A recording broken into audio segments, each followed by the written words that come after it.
స్వామి రాత్రి లేదు పగలు లేదు, ఇంత జనమా, ఇంతమంది తడి బట్టలతో నీకు అంగప్రదక్షిణాలా, ఇంతమంది తలనీలాలు ఇచ్చేసి నీ దగ్గరికి వచ్చి దర్శనమా, ఇంతమంది ముడుపులు తీసుకొచ్చి హుండీల్లో వేసేస్తున్నారా, ఎప్పుడు వింటున్నావయా ఈ కష్టాలన్నీ?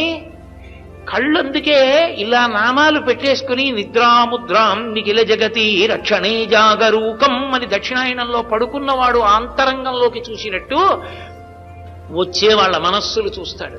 వ్యాసుడు అందుకే ఓ మాట అన్నాడు, వెంకటాచల క్షేత్రంలో వెంకటేశ్వర స్వామి వారి ముఖమండలం బహుప్రసన్నంగా ఉంటుంది. ఒక్కొక్క రోజున ఎంతో సంతోషంగా ఉంటుంది. అర్థం ఏమిటో తెలుసా? కొండ మీదకి ఎవరో ధార్మికులు వచ్చారని గుర్తు. ధర్మమునందు విశేషమైన అనురక్తి ఉన్న వాళ్ళు కొండ మీదకి వచ్చారనుకోండి, ఆ రోజు మురిసిపోతాట, ఒరే ఒక్కడు వచ్చాడు రా.